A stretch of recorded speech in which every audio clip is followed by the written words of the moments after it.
اللہ کے نام سے شروع کرتا ہوں جس نے جہاں کو رنگینیاں بخشی، ذرہ ذرہ جس کی عطاؤں کا محتاج ہے، اور درود اس ذات پاک پر جس کی وجہ سے یہ کائنات بنائے گی۔ جو نوجوان طبقہ ہے وہ پریشان ہے، کسی کو نوکری نہیں مل رہی، تو اگر کسی کا چھوٹا موٹا کاروبار ہے تو اس کے سلسلے میں پریشان ہیں۔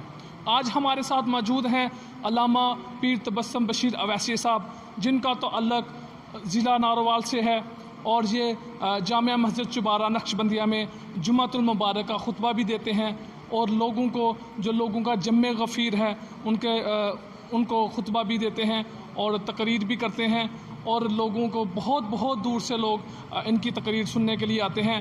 ہمارے ساتھ موجود ہیں، ہم ان سے پوچھیں گے کہ اس دور میں چونکہ مہنگائی کا دور ہے اور ہر بندہ پریشان ہے، کچھ لوگ تو یہاں تک چلے جاتے ہیں کہ وہ خودکشی کا جو ہے وہ سٹیپ لے لیتے ہیں۔ آج ہم ان سے جانیں گے کہ قرآن اور سنت کی حدیث میں جو بے روزگار ہیں اس کے وظائف کیا ہیں، کیا وظیفے ہونے چاہیے جس سے اگر وہ بندہ ریگولر وظیفہ کرتا ہے تو آیا کہ اس کا روزگار اچھا ہو جاتا ہے یا اس کی جو نوکری ہے اسے مل جاتی ہے۔ ہم ان سے پوچھیں گے اور جانیں گے۔ جی بسم اللہ الرحمن الرحیم۔ لیس للانسان الا ما سعی، صدق اللہ مولانا العظیم۔ اللہ تعالیٰ قرآن حکیم میں ارشاد فرماتا ہے انسان کو وہی کچھ ملتا ہے جس کی وہ کوشش کرتا ہے۔ نبی رحمت صلی اللہ علیہ وآلہ وسلم بذات خود محنت اور کاروبار کو آپ نے فروغ دیا۔ بے روزگاری اصل میں ہماری اپنی وجہ سے ہے، ہم خود محنت کے عادی نہیں بنتے۔ نبی کریم صلی اللہ علیہ وسلم نے سفر تجارت فرمایا ہے، تجارت کیا کرتے تھے۔ حضور علیہ السلام کے اصحاب جب مکہ المکرمہ سے ہجرت فرما کے مدینہ منورہ تشریف لے گئے ہیں، حالانکہ انصار صحابہ نے بہت زیادہ مدد اور تعاون کیا ان اصحاب کے ساتھ جو ہجرت کر کے آئے تھے، اپنے کاروبار کو چھوڑ کے وہ مکے سے گئے تھے، اپنے اہل و عیال کو چھوڑ کے گئے تھے، اپنے گھر بار کو چھوڑ کے گئے تھے۔ تو اہل مدینہ نے، انصار نے اپنے اگر 2 مکان ہے تو 1 ان کے نام کر دیا، اگر کاروبار ہے تو آدھا ان کے نام کر دیا، 2 بیویاں ہیں تو 1 کو طلاق دے کے ان کے ساتھ نکاح کر دیا۔ لیکن اس کے باوجود یہ مہاجرین تربیت رسول میں پلے بڑے تھے اور رہے تھے، انہوں نے انصار کی مدد اور تعاون کو قبول کیا لیکن محنت نہیں چھوڑی۔ جو تجارت کر سکتے تھے وہ تجارت کرتے تھے، جو کاروبار کر سکتے تھے وہ کاروبار کرتے تھے، جو محنت مزدوری کرنا چاہتے تھے وہ محنت مزدوری کرتے تھے۔ بے روزگاری کی سب سے بڑی وجہ یہ ہے کہ ہم سستی اور کاہلی کا شکار ہو گئے ہیں۔ ہمیں جو بھی کاروبار ملے ہمیں اس کے حوالے سے اپنی توانائیاں بروئے کار لانی چاہیے۔ رہی بات کہ اگر بندے کے سٹیٹس کے مطابق اسے نوکری نہیں ملتی یا اسے کوئی جاب نہیں ملتی یا محنت مزدوری کرنے کا کوئی موقع نہیں ملتا، تو حکومت کو چاہیے، اسلامی اگر حکومت آئے، جیسے کہ ہم ریاست مدینہ کا نعرہ لگاتے ہیں، تو اسلامی حکومت آئے تو بے روزگاری کا الاؤنس اور وظائف حضرت فاروق اعظم رضی اللہ تعالیٰ نے خود مقرر فرمائے تھے۔ حضرت فاروق اعظم نے بوڑھوں کے الاؤنس اور وظائف مقرر کیے تھے، بے روزگار نوجوانوں کے، یتیموں کے الاؤنسز اور وظائف مقرر کیے تھے۔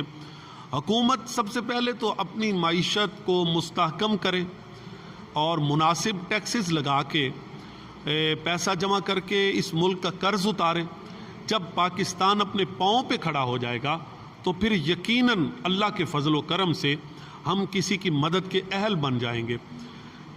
ہم سمجھتے ہیں کہ شاید وظائف لے کے ہم کامیاب ہو جائیں گے۔ میں اس کو بیگ سسٹم سمجھتا ہوں، یہ بیکاری بنانے والی عادت ہے۔ جیسے کہ زکوٰۃ کے محکمے سے وظائف ملتے ہیں، بیت المال سے وظائف ملتے ہیں، اگر وہی پیسہ کسی اچھی جگہ پہ لگا کے کوئی فیکٹری لگا دی جائے علاقے میں، کوئی ایسی مل لگا دی جائے جس میں روزگار کے مواقع نوجوانوں کو میسر آ جائیں تاکہ وہ محنت کے عادی بنیں اور یہ بیکاری پن جو ہے نا یہ چھوڑ دیں۔ اسلام نے گداگری کی بھی مذمت فرمائی ہے، اور نبی کریم صلی اللہ تعالی علیہ وسلم نے فرمایا ہے کہ نیچے والے ہاتھ سے اوپر والا ہاتھ بہتر ہے، یعنی کہ لینے والے سے دینے والا ہاتھ بہتر ہے۔ تو موجودہ دور میں ہمیں سب سے پہلے تو اپنے ملک کی ترقی اور استحکام کی کوشش کرنی چاہیے، اس کی معیشت بہتر بنانے کی کوشش کرنی چاہیے۔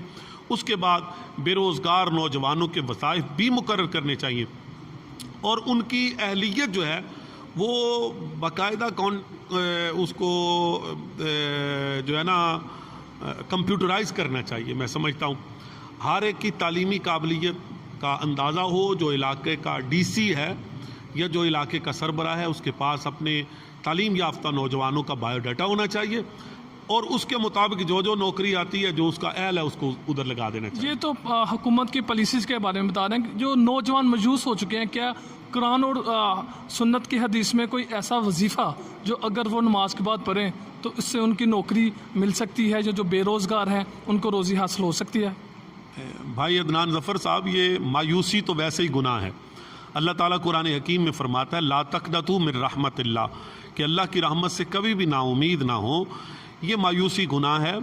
یہ نوجوانوں کے لیے میں وظیفہ ذکر کر دیتا ہوں کہ اگر وہ عشاء کی نماز کے بعد چھت پہ جا کے صرف نیلے آسمان کا چھت ہی ان کے سر پہ ہو تو وہ نماز عشاء پڑھ کے ننگے سر ہو کے وہ کھڑے ہو کے 1100 مرتبہ یا مسبب الاسباب یا مسبب الاسباب یا مسبب الاسباب یہ پڑھیں. اول آخر 11 مرتبہ درود پاک پڑھیں تو انشاءاللہ 3 دن 7 دن 11 دن میں اللہ کے فضل سے ان کو بہتر سے بہتر کوئی اللہ روزگار کا سبب عطا. اس کے علاوہ اور کوئی بھی وظیفہ ہے؟